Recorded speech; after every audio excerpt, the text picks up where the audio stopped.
outside is 50, so we know that this is 50. Is that okay? And I'm going to let the water, the height of the water at any instant, I'm going to adjust my picture. I'm going to let the height of the water be h. Okay? And I'm looking for how fast the water level is rising. I'm looking for dH dt. When am I freeze framing this picture? When The water level is 30 centimeters. when h is 30. Okay.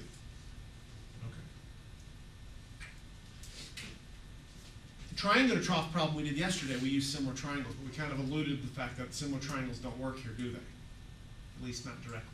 Similar trapezoids don't work, is I think what we said. Did anybody come up with a possible solution for this? Whitney? You cut off the triangle on the side and make it a rectangle. I have no idea what you mean. I actually know exactly what you mean, but could you articulate it a I don't know little how to better? explain it without. Without what? Okay, I don't know how to explain it more. Yeah, you do. You said you wanted me to draw some triangles. Where? Where your H is. That, So, yes. okay, so I'm And going to make a that big piece off. triangle there. Yes, and it's because it's isosceles, you can put it on the other side to make Because it. it's an isosceles trapezoid, I have now two congruent triangles. In fact, Yes. let's look at just the face of this thing two-dimensionally. So forget about the three-dimensional outstanding drawing that we have, and let's look at this thing just from the end. When he says, if I draw this altitude in and this altitude in, these are congruent triangles. So whatever I do on the right is true on the left. We're good with that? So this is 30, which makes this 30. So how much are these? 25 apiece to give me my total of 80 on the top. 80 total. Take away 30 is 50. Cut it in half because these have to be equal. Okay, I like it. Go on. And then you take your, one of your, Let's put our water in here. Okay. one of your triangular pieces and you flip it over to the other side to make it a 55 by 50 triangle, or Okay, now I rectangle. really don't know what you're talking about. Well, shall we write the equation for the area of this thing? Because that's really what it all stems from, right? Area of a trapezoid? Yeah, no, but No. okay, Will Hemler showed me how to do it a different way and it worked. Okay. You cut off the triangle on one of your triangles and you Okay. flip it to the other side. Okay. It's all rectangle because it's the same area. Here? Yes. Okay. And so now you have the height's 50, right, of the whole thing, and then by 55, so 50 by 55 rectangle. The height's 50. Oh, the height of the whole thing? Yes. Yeah, but what about the water? Um, In other words, I want the blue, not the black, right? yeah. So I agree with you that if you flip this over here, this is 50 and this is 55, which would give me the area of the outside rectangle. In other words, what Whitney has done for us is she has found this area. How do I get that in terms of, I need H here, I need something in terms of the water because I'm looking for the change in H, right? So where have you accounted for the change in the water?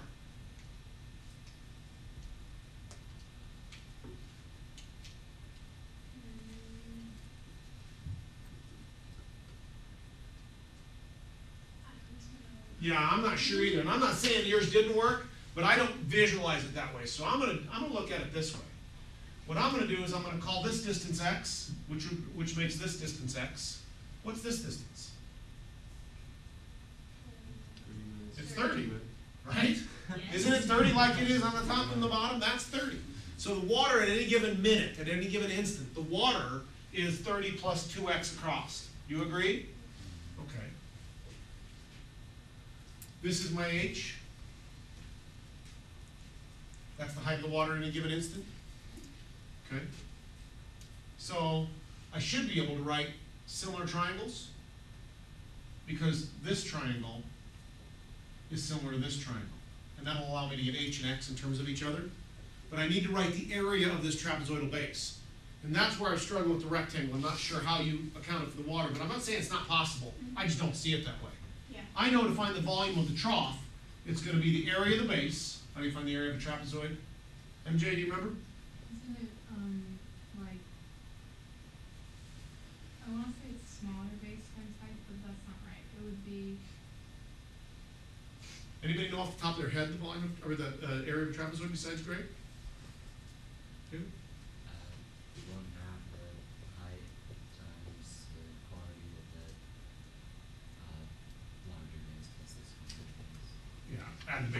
I don't care what order we do it, right? 1/2 the height times the sum of the bases. The area of a trapezoid is 1/2 the height times the sum of the bases. Say it. The area of a trapezoid is 1/2 the height times the sum of the bases. This is something you guys should know, okay? You do this in geometry. This is a formula that should stick with you. What do I know about the bases? Now remember, we're envisioning the water level going up and down here. What do you know about the bottom base of the water level? It never changes, does it? It's always 30. From the instant the water hits the bottom, it spreads out, and the bottom is 30. Now this is volume. This is the area of the base, and then I have to multiply it by the length of this thing, which was 1,000, to get it into volume. So the volume is going to be 1/2 the height, which changes as the picture goes on, right? The height, the water level is rising. Times the first base, which is 30. How am I going to describe the second base? The water at any given instant is 30 plus 2x. Times 10,000, or 1,000.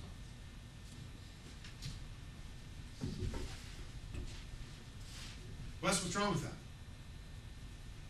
I think you just talking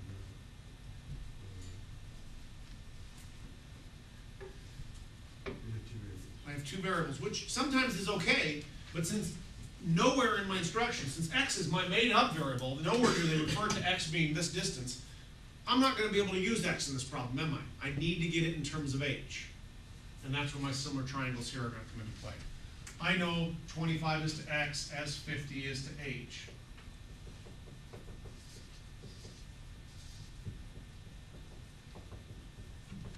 So x is always 1/2 of whatever h is, no matter where I am in my trapezoid.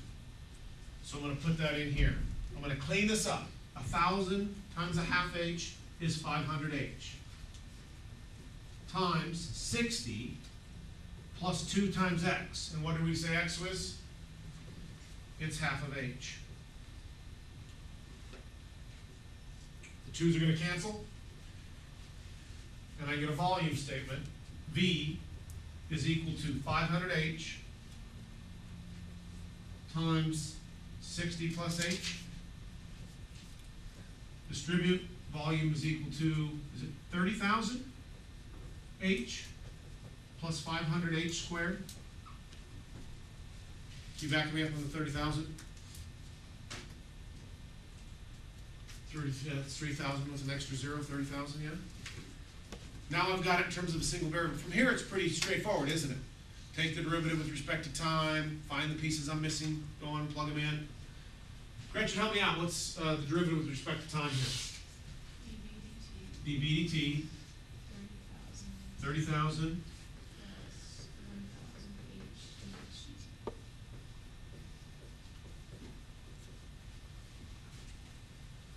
I know dv dt, plug it in, 0.2.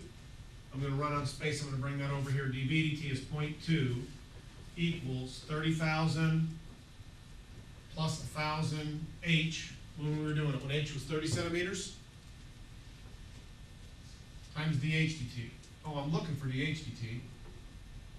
So I'm going to subtract this over and divide this out.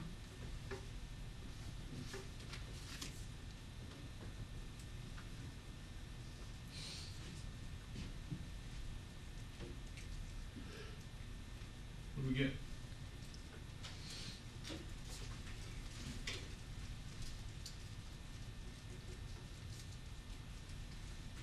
Oh, I've got a mistake. It should be 30,000 dHdt. I'm just going to say I'm missing a dHdt. My apologies. So then I factor that out. Let's go back. Let's back up here. When we took the derivative here, we took, this should have been 30,000 dHdt. Are you okay with that? Then I can factor that dHdt out, so I'm going to have dVdt is equal to 30,000 plus 1,000h all times dHdt. And now it makes sense, this is going to divide out over here.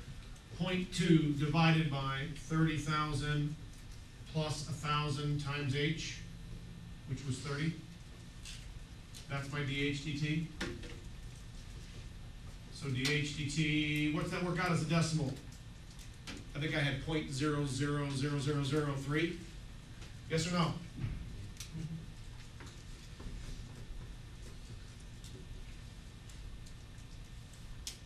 What's my unit of measure? Kyle? What's h being measured in this problem?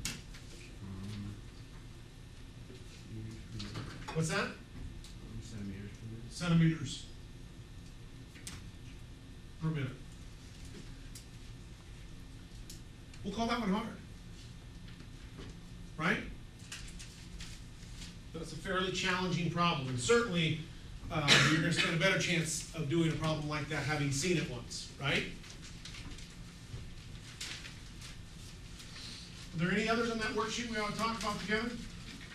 Robert? 8. And 8 was the plane flying, correct? Yeah. I like that problem a lot because I promised this year we're going to do more trig in our calculus, and that one requires us to use some trig. Read to me the basics on that one if you would. I know there's a plane flying over a radar station, and as soon as it passes over, it begins to climb. Is that right? Yeah. What's the angle at which it climbs? 30 degrees. So it was flying here. This is now 30 degrees. And we want to know how fast the distance between the plane and the radar station are changing. And this was a fixed value, right? Yeah. What was it? 1 kilometer above the radar station. And the plane, do we know how fast the plane's flying? 300 kilometers per hour. 300 kilometers per hour. And how long later do we want to know? 1 minute later. 1 minute later. So I'd like to know, since this is a distance in kilometers, I'd like to know this is a distance. So we should be able to change this speed into distance by multiplying it by,